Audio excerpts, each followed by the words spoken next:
So welcome back to video 106 of restoring this 25 Studebaker. So I've got some axle stands now, some decent sized ones, so that's cool. So we're better when we get the chassis back from being sandblasted once it goes away. We can slip that back on there, and then obviously it's about high enough to reassemble obviously the front axle and the back axle and suspension and stuff like that. Got we've got 8 litres of high build primer, which is, I don't know, what is it, about 2 gallons. That should be enough, I would think. There's a lot to prime, like there's the insides and outsides and all the bits and pieces, like the guy actually questioned when the owner bought the paint, and he said, oh, why do you need so much high build primer? And he obviously didn't know, but I just said, by the time you do the inside and the outside of everything, like the fenders, the doors, you know, the chassis, all those sorts of bits and pieces, by the time you do every little bits and pieces, I'm going to probably soak that whole lot up. You know, there's lots of pieces to paint. It's not, you're not just painting the outside of a car, it's a full restoration. So yeah, like there's a lot of extra pieces to paint that you just don't think about. Like these, like the front windscreen frame, you know, like there's all those sorts of things. You know, like the front valance, like you spray the inside and the outside of that at least, you know, 3 or 4 times. You know, several coats. You know, the frame will probably just get a couple. You know, the front axle and the suspension. You know, the bulkhead will probably just get a couple. You know, like lots of pieces like that will only just get a couple of coats, but the main body on the outside is going to get a shitload, you know, to help straighten it out, you know, and you've got the, you know, like I know it hasn't got a roof and all that sort of stuff, and it's not a terribly big car, but there's still lots of pieces to paint, and you've got to paint inside and outside. You know, it's not just a quick respray around the outside of a car, or even in the door jambs, you know. You've got to paint everything. So, yeah. Hopefully that should be enough. I think it should be enough, but yeah, you never know, do you? Like it's just like there's all these little bits and pieces you got to paint. You know, you got to paint the inside and outside of that cowl vent. You know, like the windscreen uprights. You know, possibly won't have to paint like to this sort of stuff, but it will be still painted, so it might get a light coat, you know, of primer on it. And, you know, like there's the spare wheel stand, and you know, it's just so many pieces that you get to paint. It's not, you're not just, you know, with the bar for the headlights and the brackets and the headlight buckets, and you know, if they're not polished up, and you know, it's endless. Yeah. But anyway, so yeah, I've got a shitload of 3M square paper. Still waiting on Durablocks and rolls to go with that. It's not much here at the moment. Obviously, obviously probably supply issues. Got another set of new filters from Mars, which is awesome for obviously when we get a bit more further through spraying, and there's going to be a lot of spraying. I'm going to need at least another set of filters. In the meantime, the trolley jack. There's axle stands. What else have I got here? I'm trying to think what else did I buy. I'm trying to think. Yeah, we're waiting on. I need some reducer to go with the high build, because unfortunately the guys didn't give me any to go with it. I said I got reducer here for the etch, but it mightn't be compatible with that if I need it, or to clean my gun. So yeah, if you're getting paint, yeah, make sure, you know, if you're getting maybe a different brand or something like that, or a lot of those things aren't compatible with one or the other. You know, so if you need something to clean your gun out to get rid of just the main residue, you need something that's compatible with that, because I've struck it before. I've been spraying, I think, oh shit, I'm a bit low on that reducer or whatever. You know, I won't use it, I'll just use the normal old whatever. You know, grab, there's some thinners or reducer there, I'll just use that, you know, from an old paint job, put it in the gun. and the paint turns to glue, you know, and just goes all gluggy and sticky, and then you're fighting to get it out of your gun again. So we got some seam sealer, but I think it's to go in one of those you know, electric guns.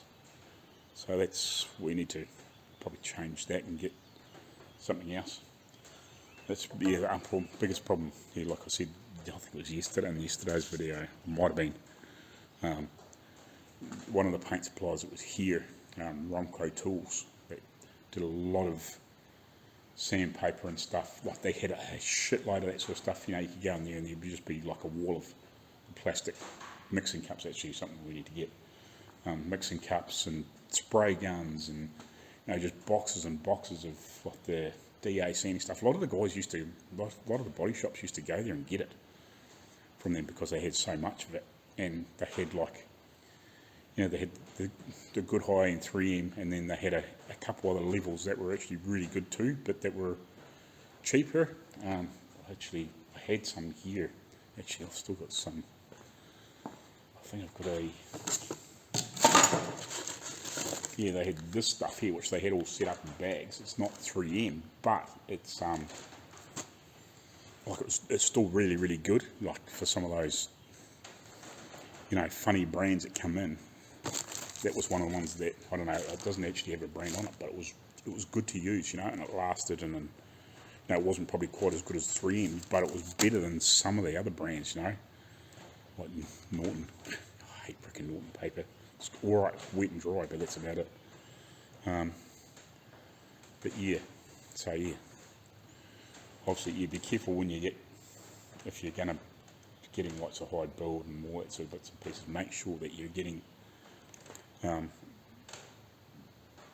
yeah, like reducer or thinners or your gun wash or whatever, and make sure it's compatible, because I have struck that, you know, throwing something in there to give the gun a clean out, and next thing you got big globs of freaking goo in your gun, and then you're fighting to get it out just because you think, oh shit, you know, I won't use that, I haven't got much of that left to do what, you know, your last bit of spraying, so you've used something else, but you've had to go back and get it and then go get some more, so to get it out. But yeah, so be careful with that. But that's about where I'm at the moment. I'm just stripping or cleaning up the insides of the doors. Starting to clean up some more of the inside of the doors and get that stuff prepped. So hopefully, maybe the next day or two, I might have enough pieces to spray. Actually, probably really needs panel stands too. That's the biggest problem with doing this sort of stuff and starting fresh again, because I sold a lot of stuff when I was in Australia, but I had it already, you know, but it's not here. And I actually had some of it here too when I was here before 2017. Like I had panel stands and stuff like that, but yeah, we'll probably have to get some of that too. But yeah, I actually must remind him when he goes back to get the reducer to go with that, grab some, yeah, pile of paint caps and some filters and stuff like that, because yeah, I don't mind if I've got a little bit more itch or something to do like that, I'll just run a bit of reducer through that filter and just reuse that just to spray a bit of that. But when you're going into high build and that, by the time you used it once, you know, I don't like using them too many. Like I'll use that there to, you know, just to clean the gun out and whatever from now on, pretty much. So you need a reasonable supply of that stuff. Yeah, but it's a pain in the butt. It's awkward when I'm not going to do it myself. When I start doing other cars, yeah, I will be buying it myself or getting somebody to go get it for me. But yeah, but anyway. So that paint is autothane. I think it's a PBG product. Be interesting to see what it's like. I have used it and seen it before a long time ago, but I can't remember what it was like to use. But it's 2-pack, so it should be good as long as I don't have any issues with it. But yeah, we'll find out, I guess. But yeah, that's back to bare metal, so we shouldn't have any issues. I got some prep wash to you, they call it. Prepare it, and it's by Pacer, so yeah, that's cool. What else? Yeah, I think that's about it. In the meantime, I'll keep cleaning, getting stuff sorted. Oh, and we got the door fixed too, sorted.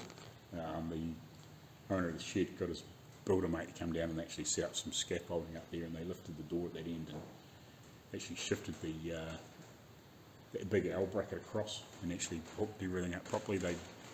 Unfortunately, the builder, when he must have put that door in, didn't realise he actually had to mount the motor to the big stabilising L bracket.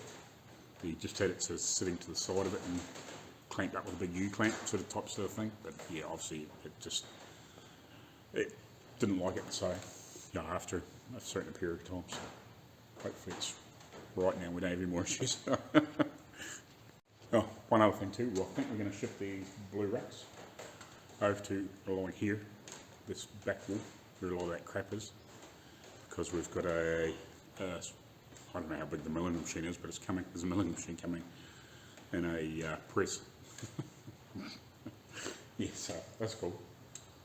I didn't order it, I didn't ask for it. It's coming apparently. So yeah, that's pretty cool. So yeah, we're going to move that sort of stuff and keep most of those machines in there.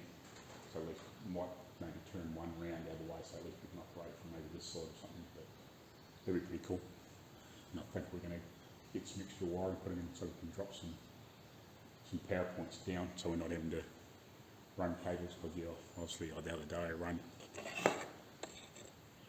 that cable there across the top, just so we're not walking over them, and I can hang a cable up there and have it out of the road. And I did the same with the that blue ear line, if you can see that. I run it across so I can just I'll switch it from the main feed from the compressor all back into the manifold for spraying. So eventually, we'll get extra stuff set up, but that works in the meantime. Right, now I'll do something. Righty, well, it's not really a lot to show because it doesn't look like I've done much. But I've played those doors. I've got some bits and pieces still to do on them, but I've sort of gone through and done the process I want to do for each one, which obviously clean up around the edges of where I actually built up some welding. Some of them I ground that back a little bit and cleaned it up a little bit. Some of the shims I've dunked in that, what do you call that, rust treater stuff that I put on the body. Whoa, jeez. And I'll just let them hang out there, just let them dry, and then I'll obviously give them another clean up and we'll blow a bit of edge on them or something like that, so I can put them back in the doors where they need to be, and I'll drill a wee hole in them and just nail them on so they don't fall out when we put the doors on and off and double check and stuff. That one there, I'm not sure. When I cleaned the body up the other day, I had quite a lot of filler around the back edge of it. I'll see how that goes. I might have to do some shrinking on that, because it's quite where it comes into that back with the piece where the wheel arches. It's got quite a bow in it. I don't know if I need to shrink it or not, but it's a bit ugly. If I'd made that door panel, I definitely wouldn't have made it like that, what they've done. It's a bit of a weird. I'll flip the camera around and I'll show you. I'll just set it up on the back of the chassis here if not. I don't know what they did when they made the door skin on this, but they just joined it in weird. You better see. Hold on. Because I put some extra weld on here, but it already had been joint. It's like this big joint here. Why they did that, I don't know. But it's got quite a bulge on here. I hammered it down a little bit just to try and take some of the height out of it. I'd rather have a little bit more, a little bit more body filler spread out than just in this area, and it's sort of like funny. I've knocked it down a little bit, but I may have to shrink it because it's got a bit of quite a roll in it. I just don't know if it really needs to be like that. And it's quite bad here, and it's obviously got a dent in here where they've bashed on it for some reason. I don't know.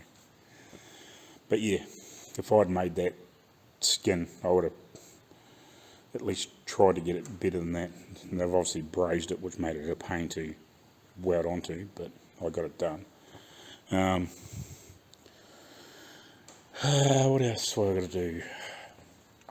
All that skin I made and that door frame I made, I need to weld the corners. I haven't welded the back side of the corners and ground that off. But I'm going to go for lunch a wee bit early.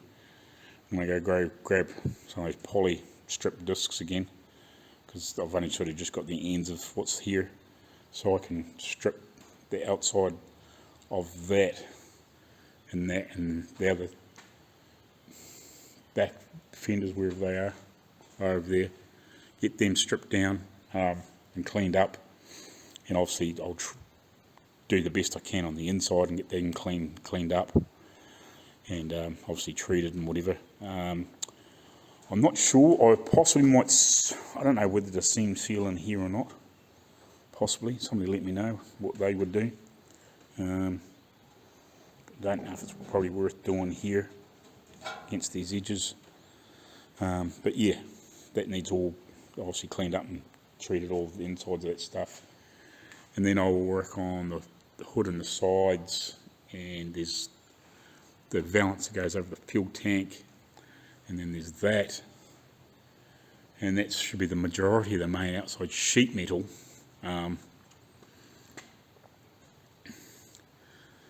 Yeah, that's the main of the outside sort of body panels, if you know what I mean, to make it the car. Oh, now the other thing I might do is try one of those strip discs on that grill shell surround, and then obviously try and treat that again, because that's going to be a bit of a bitch, that thing, because it's so pitted.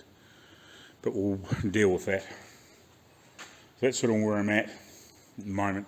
I've just been puddling around doing all these little bits and pieces. Took the rest of the door hinges off and all that sort of stuff. They're all the same, fortunately. I'm pretty 100% sure, well, not 100% sure, but I'm pretty sure that they're all identical.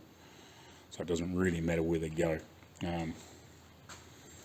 So that's cool. I haven't done anything with this stuff yet. I haven't done anything with that, obviously, yet. Well, I've got this jack. It's a bit of an unusual thing. I've seen them with the, you know, like the little pump-up pedal, but this is another tool shed tool. But yeah, you can actually just stand on it and lift it up, and then it obviously slowly goes down because I've got the thing down. But yeah, so you can sort of come up underneath something and stand on it, lift it up, and then obviously pump it up, which is, I guess, is quite a handy thing. I don't know how, it'll be interesting to see how that goes, but it's a 3-ton hydraulic jack from the tool shed. So Tom will tell how that performs. It's not a real low profile one, but at the moment I don't really need a super low profile. If I need a super low profile for something else further down the line, well, I can go get one. So yeah, that's about it at the moment, I think. Yeah, that'll do in the meantime. Oh, not sure if I mentioned earlier on, but I got some body filler. I can't remember if I told you this or not. The radiator didn't in the can, which is a bit crap, but hopefully it seals up alright when I take the lid off. But it's Evercoat Rage Ultra. So yeah, the stuff that Dad's, what we were using on that Mark II Jag was the Z grip, and the stuff I was using on the Stray was the Rage Gold. So this will be interesting to see, because they said the world's best sandy body filler, so it'll be interesting to see how it works. So yeah, it's basically a US gallon, or it's 3 litres. I don't know quite. Well, no, 0.8 of a US gallon. It's weird, hey, they've made all these tins smaller. They used to be 4 litres over here years and years ago. I think they were 4 litres, which would be, you know, 1 and a bit US gallons, I guess. But yeah, I don't know, they seem to make these things smaller, but you pay more for them. But anyway, it'd be interesting to see what that's like to use. But once I get all these other stuff prepped, I will put the doors back on there. I'm very tempted to put those back on there and see if I can get the door gaps to line up a bit better. Unfortunately, it's not sitting on the body, so I can't pull the body down and make it sit exactly how it's meant to be. But if I can get those braces back and hopefully get the door gaps reasonable, I can at least then see how all this stuff lines up when I'm doing the body filler. And I'll do all the stuff separately. But yeah, I would like to put the doors back on once I've got everything etched. At least then, yeah, see if we can put those braces on to try and pull the body back in reasonable alignment. And yeah, and then obviously see and hopefully get some levels good through here, because that back door that's bit weird is the one for here, so it'll be interesting to see how it fits in the, I can remember having body filler on it, but it mightn't be too bad, but it's just got a real hump in it. They made a piss poor job of making that outside, making that skin for it. But anyway, we'll carry on, go get some poly strip discs, hopefully I remember, and actually I might do that before I get home, and then I won't forget. Yeah, I think that'll do in the meantime. Alright, cheers.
So there's the chassis ready to get sandblasted.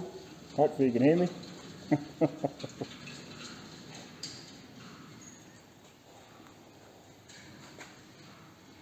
Sweet. Right. I'll keep cleaning.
Right, so that's that one clean up, so inside and outside.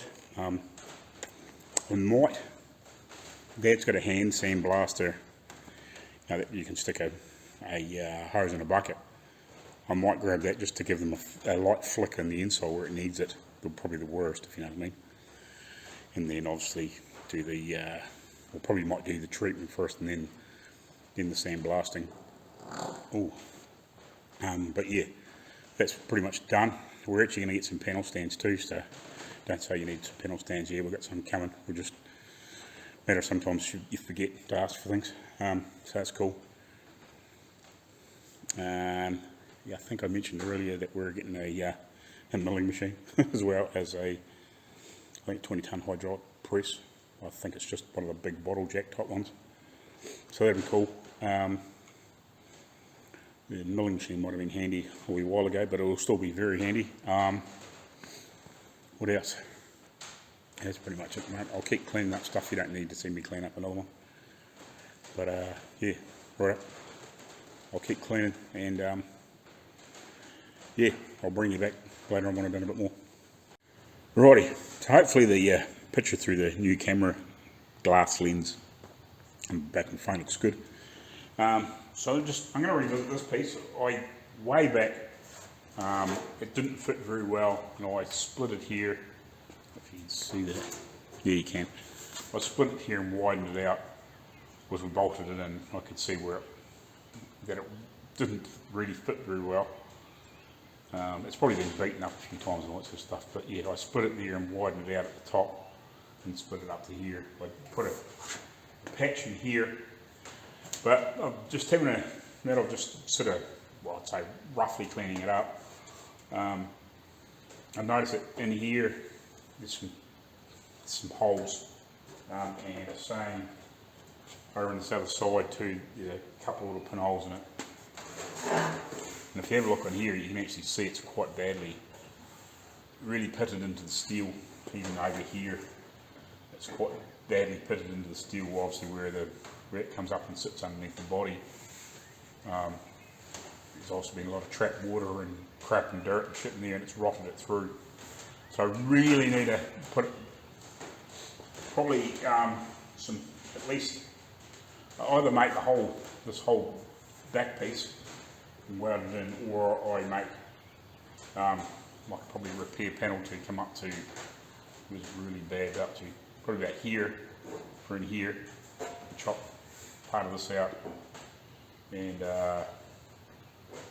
really that's getting fairly thin there, so I could probably chop part of that out too if I really wanted to. And then also do a patch in here, because there's a lot of spots, it's not that bad, but you can see there's a lot of spots where it's quite deep. The pitting, I could possibly weld these ones up, they're not nowhere near as bad as those. But that one is through, and there's probably another couple that aren't far behind it. I could try and tack those ones up and just line them on. I could probably even do that here, just see if I can build a little weld up on top of it. But this definitely needs a patch in here. So yeah, it's either 1.5 dozen whether I make a whole piece for the back of here and just replace it, you know, sort of cut it in about here and back to here, just make the whole piece and fold this lip over again with a new piece of steel, which I could easily do, and put a little bit of roll in it with English wheel. I'd have to do it before I bent it, maybe do it like a bigger section and then cut it off. That's quite good. Oh, but it's like, do I, you know, also it's a bit bent here. I probably really need to straighten these brackets a bit better. And just put them on the anvil and give them a couple of decent wallops and just try and straighten them out a little bit. So I'm also going to get Dad's got a hand sandblast, because this just won't fit the sandblasting cabinet. And try and get in around here and clean some of this crap up behind this freaking bracket, because it's welded on, riveted on, so it's not going to come off very easy. And the back end of this piece needs a little bit of attention there. Probably just needs a little bit of welding there, just to where it looks like it might have been pulled off. The bracket might have been pulled off at some stage when it's been bent, and tighten that a little bit too. Be nice to actually get here in panel beat too, so I don't know, I might even try and pop these pieces off and then put them back on again, try and get it a bit straighter. Let's look at this end. See, it's all broken away here too, so I really need to do something with this. So yeah, I might be better off actually trying to get these off, grind these out, and it's really only held in with these spots here, I think, those two spots. Get these brackets out of the way, panel beat it, fix the rust, straighten it up, repair the rust here, and over here probably, and straighten this out a bit better, and then put the brackets in that on. really need to do something with that. I probably should have done it before we stripped the car down, but it should be okay. I can beat it, twist it around a little bit, you know, when we sort of get everything else done. I'm not sure if I've mentioned this yet or not. I'll have to want to look back through the footage because I'm just not sure between when I last updated and now whether I've mentioned it or not.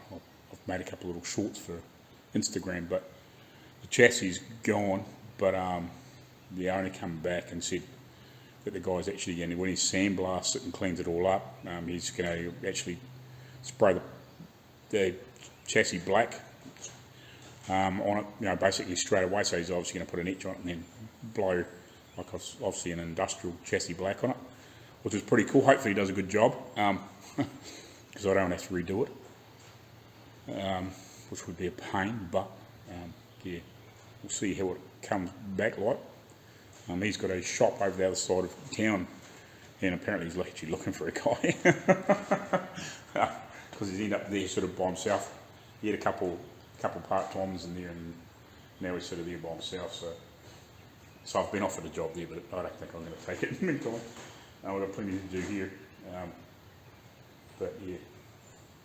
So I think that's what I'm going to do now, just so I can get this a bit more prepped up, and obviously get it over in the pile of stuff to repair. And actually at the bottom, for the front part of one of the rear hinges or guards, where they put a new bottom in it, I see that a little bit further up into the old steel, there's a couple of pinholes there too.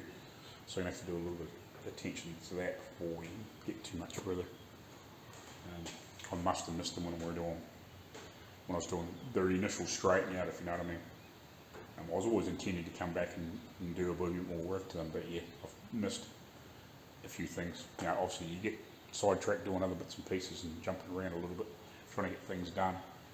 Sometimes yeah, it's a bit like this. I think I remember them being here, but I just obviously never come back to it and had a decent look. That's all good. We'll get it sorted.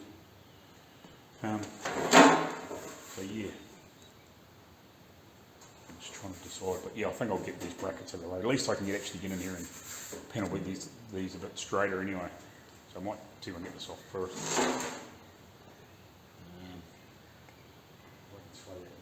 Stand up, that might be easier.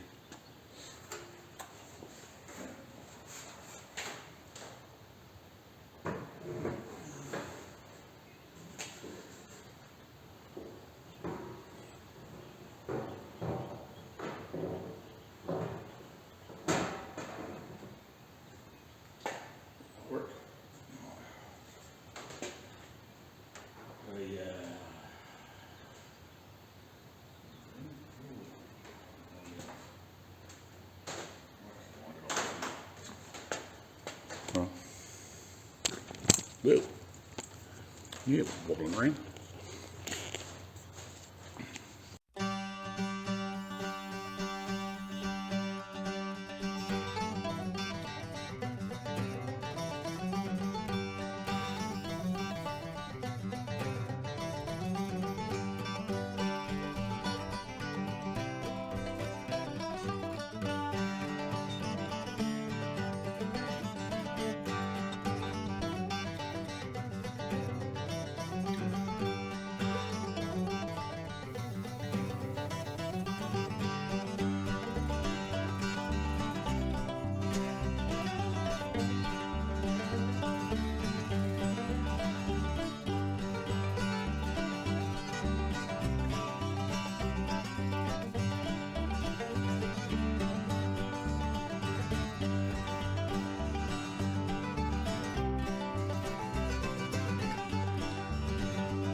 I only cut that at an angle because that had been cut on the angle on the edge, so it's like, oh. Let's know which way around it goes.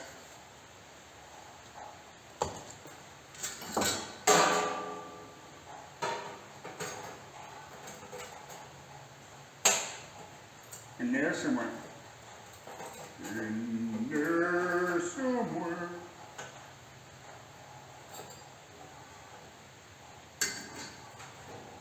Oh well. Well, that might be tomorrow because I can't be bothered anymore. I've had enough for today. Grinding, cleaning up stuff. And I'll do the other side as well tomorrow. And yeah, patch up a bit around those corners and stuff now that I've beaten it all flat. So yeah, more tomorrow. Right, a bit of a quick roundup for the end of the day. I'll just turn the camera around hot. So I've cut the hole in here. I've actually ground this back, the other repair I did. I might have to go over some of it again. So I've cut that out, got the patch ready. No, not that one, that one. It's cut a bit funny because that's just the way it was cut on the sheet metal, but it didn't really matter. I could have cut it straight, but it was already cut on an angle, so I just cut this on an angle. One half dozen the other. It was either cut it straight or, you know, or cut that straight, or it's like, oh, I'll just throw it over top of it, doesn't matter. It's going to be welded in there and jointed, so that's cool. I might, once I get it welded in there, I might try and run it in the English wheel a little bit, just to try and give it a little bit of shape. I actually try to run it through the English wheel before, just with the curved dolly, and just run it lengthways. I might do that with a bit more of a curved one, see if I can put a bit more of a curve in it before I try and weld it in there. But I think I'm done for the day. So yeah, it'll be get that finished tomorrow and clean it all up and whatever, and fix the inputs, and then obviously weld those brackets back on. And I think it should be good. Oh, apart from that, I've got to do the patch down the other end as well. But yeah, that'll be tomorrow morning's job. Get this cleaned up properly and repaired and fixed it, because it was sort of half breaking out of here anyway, so I just finished it off and ground it out, so we'll get this all repaired properly and check it over once more, and yeah, get the other holey piece out of here somewhere, wherever it is. I might better tack it up, and there's a hole there. I think there's another hole there somewhere, but I might better just weld that up maybe and leave it. Just burn a bit in there and grind it off. Might be just as easy. Anyway, we'll see you tomorrow.